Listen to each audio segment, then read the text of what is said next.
안녕하세요, 김호준입니다.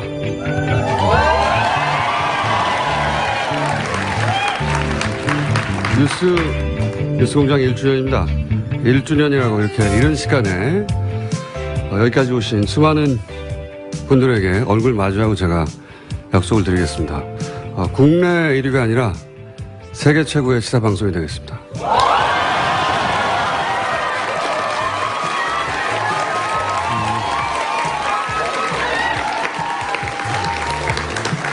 그리고 동시에 당부를 드립니다. 이렇게 이런 시간에 여기까지 오시면 가정은 누가 지킵니까? 정신들 차려주시고 뉴스공장 시작하겠습니다.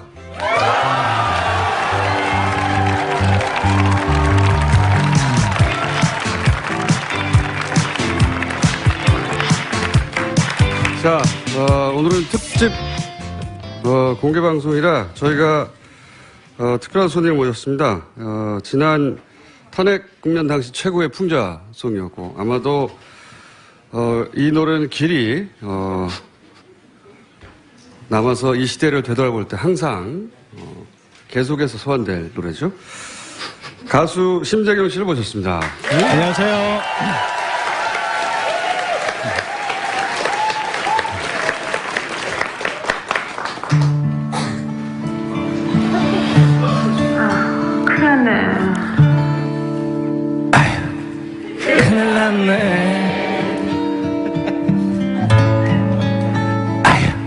큰일 났어.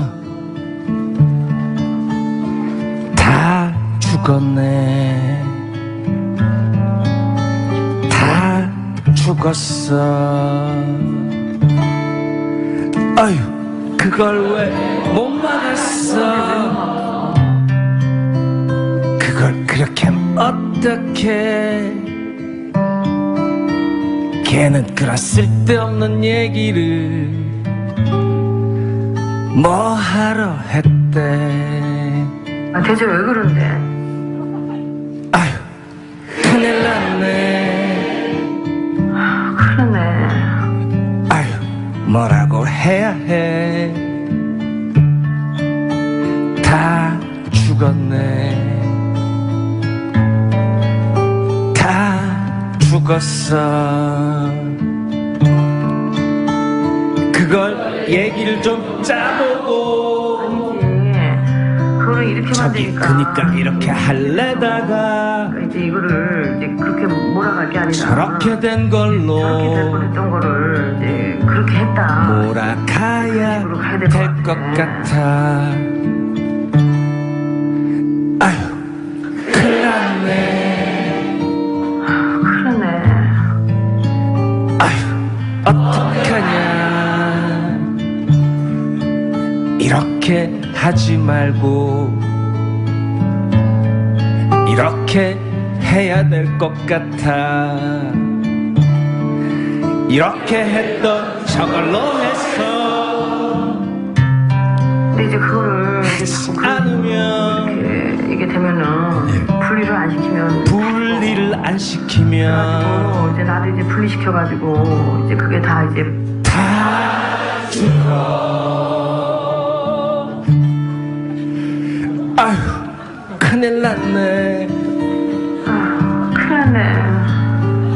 아휴, 큰일 났어. 큰일 났네. 다 죽었네. 다 죽었어. 다 죽어. 다 죽어.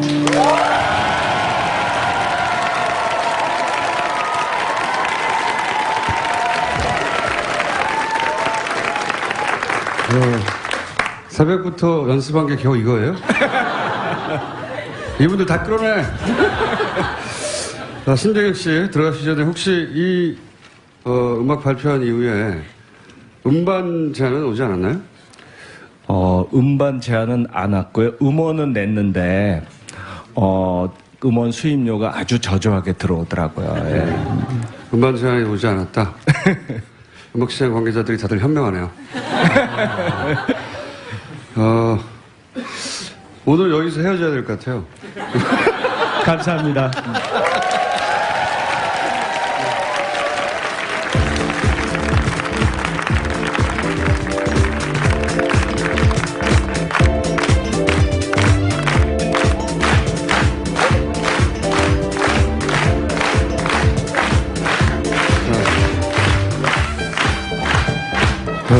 오늘 방청객들이 굉장히 열악합니다. 박수 소리도 뭐 지금 굉장히 간단한 거거든요. 자, 항상 첫 번째 순서를 열어주는 시사인의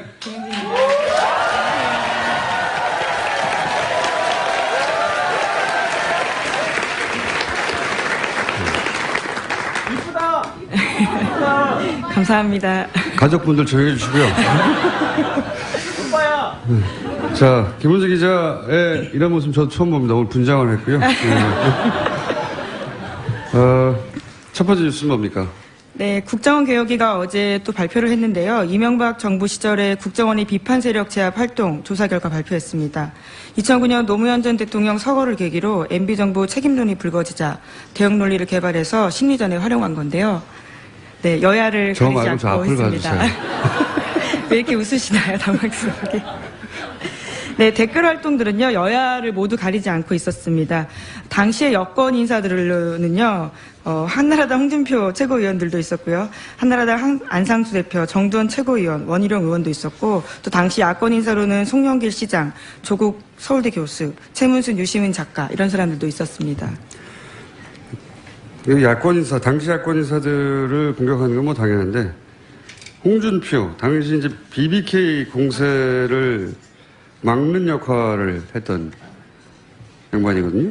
정두원 최고위원은 개국 공신이고, 그러니까 이 이명박 정권 시절에는 기본적인 예의 또는 의리 따위는 없었다. 굉장히 어울린다. 자, 어울리는 일을 했고요. 네, 다음 뉴스는요. 네, 미디어워치라고 들어보셨을 겁니다. 그 매체와 관련해서도요, 국정원이 개입했다라는 내용들이 나왔습니다. 어제 국정원개혁발전위가 발표한 내용의 또 일부인데, 국정원이 2009년 2월 달에 미디어워치가 창간되면서부터 재원 마련과 관련된 조언을 해주거나 측면 지원을 해줬다라는 내용입니다. 뭐라고요? 잠시, 네. 딴 데 신경 쓰다가, 뭐 이렇게 많아요? 이렇게 막 들어오는 게. 자, 25분까지만 하라고. 네. 네, 삼성을 비롯해서 26개 민간기업, 그리고 한전 등 10개 공공기관도 미디어워치에 광고를 지원하도록 했다고 합니다. 아, 미디어워치, 변희재 씨요? 예. 예, 변희재 씨가 대표인 매체인데요. 변희재 씨가 등장할 줄 알긴 알았는데, 예. 이게 창간 때부터 국정원에 개입했다는 거죠. 네, 예. 그런 내용들이 국정원 내부 문건으로 나온 겁니다. 그 광고 지원도, 요청을 했고, 국정원이 대신 요청해 줬다는 거죠. 예. 네, 그래서 기업 광고비를 지난 4년 동안에 4억가량 받았다라고 하는데요. 하지만 변희재 대표 같은 경우에는 자신들은 국정원의 신문 100부 정도밖에 안 팔았다면서 국정원으로부터 조력을 받았다는 것은 사실이 아니다라고 부인했습니다. 여기 조사가 하나 빠졌는데, 신문은 100부 정도 팔았다는 예. 얘기인 것 같고요. 예. 뭐 다른 기간 동안 다른 지원이 있었는지는 모르겠는데, 어쨌든 지금 밝혀진 것만 보면 그 정도 지원을 받고 얼마나 대단한 권세와 영광을 영원토록 누리겠다고 그런 활동을 해왔는지, 좀 안 됐다는 생각 듭니다, 저는. 사실은. 예. 초라하고. 물론 본인 부인하고 있겠죠? 네, 모든 걸 다 부인하고 있고요. 자신들은 광고도 기업체를 찾아다녀서 받은 것이다라고 주장하고 있습니다. 찾아갔겠죠, 당연히. 예, 기업 쪽 오지는 않았겠죠. 예. 찾아갔는데 국정원이 거기다가 지원을 하도록 다 얘기해 뒀다는 거 아닙니까? 지금 밝혀진 거는. 네, 그렇죠. 자, 이번이 등장할 줄은 알았어요. 근데 너무 사이즈가 작네요. 다음 뉴스는요? 네, 노무현 전 대통령 유족이 자유한국당 정진석 의원을 검찰에 고소했습니다. 노 전 대통령이 숨지기 직전 부부싸움을 했다고 말해서 고인과 유족의 명예를 훼손한 혐의입니다. 당사자인 정진석 의원은 정치보복이라는 주장을 굽히지 않고 있습니다. 흥분하지 마시고요. 그 방청객들이 있다 보니까 예, 진행에 크게 방해가 되네요. 자꾸 궁시렁거리시고. 박수도 제대로 못 치면서 뭘 잘했다고.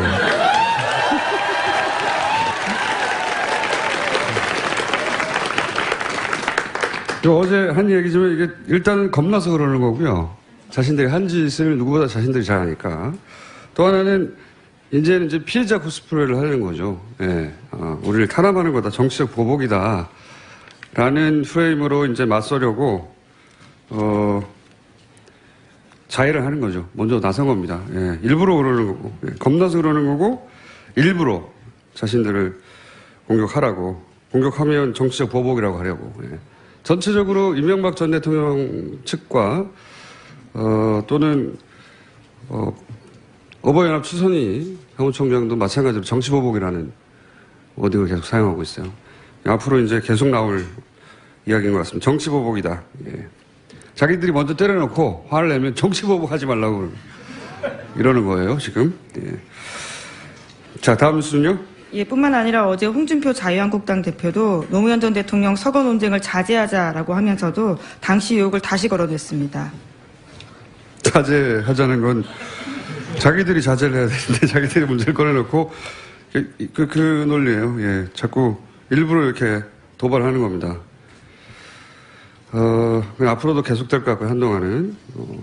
아마도 이명박 전 대통령이 직접 혹은 최측근이 나와서도 또 똑같은 얘기를 할 거예요. 정치보복이라고. 자, 다음 뉴스는요?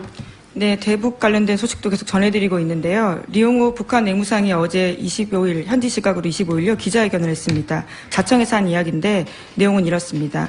미국이 선전포고한 이상 미국 전략 복국기들이 설사 북한 영공을 채 넘어서지 않는다 해도 모든 자의적 대응 권리를 보유하게 될 것이다 라고 말했는데요.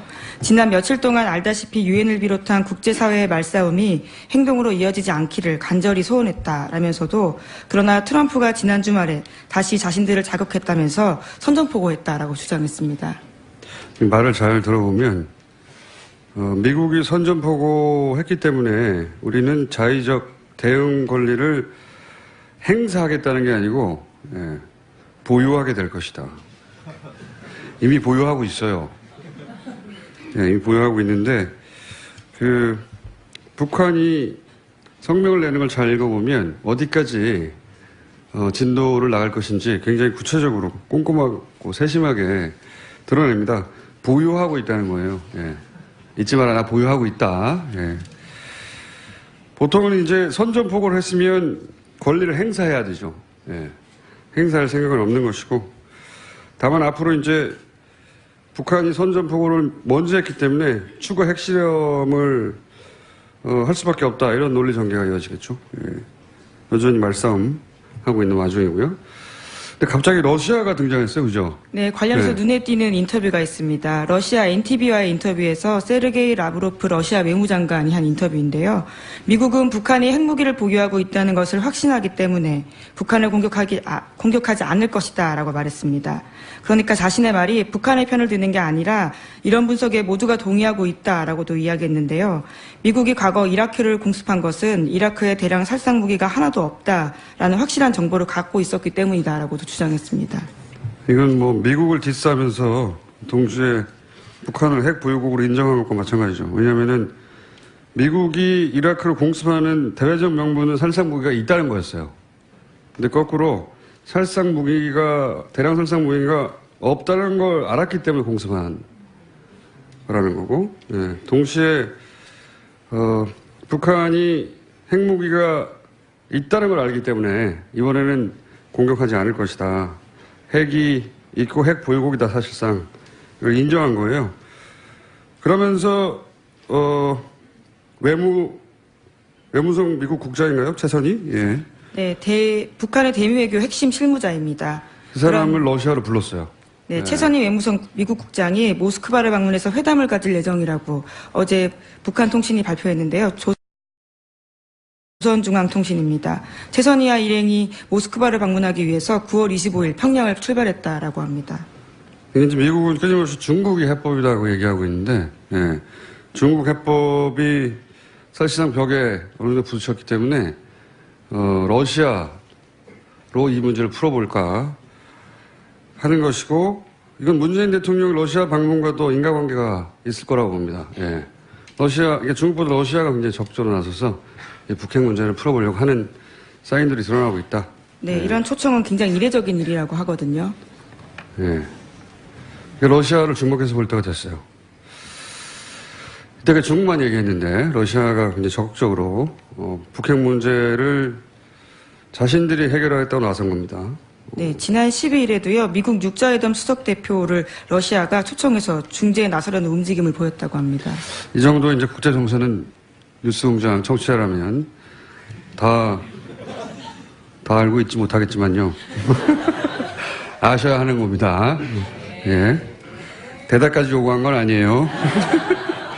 진행을 방해하지 마시고요. 자, 다음 뉴스는요. 예, 도널드 트럼프 미국 대통령의 트위터가 또 말썽인데요. 이번에는 내국 문제입니다. 국가 연주 때 인종차별에 항의하는 뜻으로 무릎을 꿇은 일부 미국 프로풋볼 선수들의 행위를 문제 삼았습니다. NFL 경기 보이콧까지 주장하자 구단과 선수들이 집단으로 반발하고 있습니다. 보이콧만 주장한 게 아니에요. 예.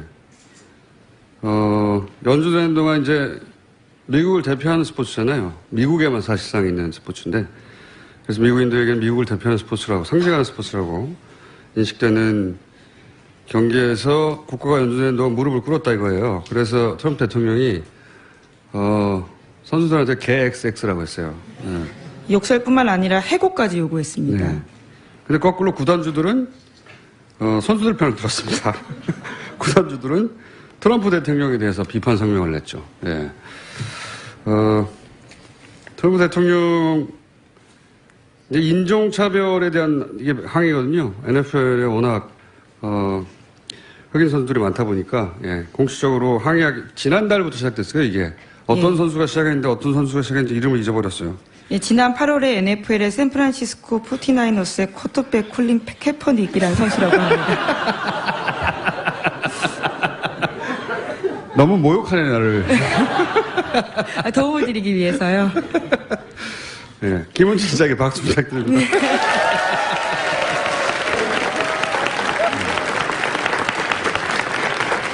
예, 밖에 계신 분들은 박수 쳐도 소리 안 들려요. 더욱 박수를 치시네. 예. 밖에 안에 한 200 몇십 명 정도 앉아 계시고 밖에 거짓말 안 못하고 한 1000명 정도 됩니다. 예. 1000명 돼요. 날 비웃은 거예요 지금? 하여튼 7, 800명 정도 합쳐서 한 1000여 명 오늘 아침에 이 새벽에 정신도 없이 오셨네요. 자, 트럼프 대통령은 근데 이게 의도적인 면도 있어요. 예, 자기가 어차피 진보 진영에서 지지받지 못한다는 걸 너무 잘 알고 있고, 그래서 자신이 확실히 표를 얻을 수 있는 곳만 계속해서 때리는 행보를 하고 있습니다. 네. 그러면 그럴수록 탄핵의 시기는 다가오고 있는 것 같다고 저는 생각합니다. 제가 말을 시킬 때만 하시고요. 진행을 경찰에 신고 좀 해주세요. 이거. 아까부터 계속 얘기해 주시는데. 자, 다음 뉴스는요. 거의 다 됐습니다. 시간이. 하나만 네. 더 하고 넘어가죠. 네, 아베 일본 총리가 중의원 해산 방침을 공식 발표했습니다. 29%까지 떨어졌던 내각 지지율이 북핵 위기가 고조되면서 50%로 회복됐는데요. 그러자 다시 신임을 묻겠다라는 겁니다. 각종 부패 스캔들로 자신의 어떤 스캔들을 묻기 위해서 하는 태도라는 비판이 쏟아지고 있습니다. 예, 북한 문제로 그 아베 내각이 계속 오버해왔잖아요. 미사일 지나간 뒤에 지하실 대피시키고 지나갔는데 왜 대피십니까? 예. 그리고 미사일이 지나간 상공 거기서 한 5, 600km 서울 부산보다 훨씬 멀어요. 예. 거기 있는 사람들도 미사일 지나갔는데 대피시키고 그런 과정을 통해서 또 동시에 문재인 대통령에 대해서 끊임없이 문재인 대통령은 트럼프로부터 무시당하고 있고 아베는 인정받고 있다고 하는 산케이발, 극우신문이죠. 산케이발 사실상 만들어낸 뉴스가 끊임없이 나왔죠. 예, 여러 차례 계속해서 나왔어요. 오보를 생산하고 있습니다. 예, 오보가 아니고 만들어낸 거예요. 오보는 의도가 담기지 않은 거잖아요. 이건 만들어낸 거라고 보는데 한 번도 아니고 그런 과정을 통해서 지지율이 50% 가까이 올라갔어요. 예. 근데 웃기는 거는 그렇게 산케이가 계속해서 만들어낸 가짜 뉴스를 우리 언론이 반갑게 받아 썼죠. 보수신문에서. 예. 그것도 한번 총정리해서 저희가 얘기할 텐데 여하간 이 틈에 실임을 묻겠다고 아베 총리가 나섰어요. 예. 개헌을 하려고 하는 거죠. 예. 개헌에 3분의 2가 필요한데 3분의 2까지는 못 얻는다. 예. 예언하는 바입니다. 예. 예언이 틀리면 아베한테서 따지세요. 자, 오늘은 여기까지 해야 되겠습니다. 시사인의 김은지였습니다. 감사합니다.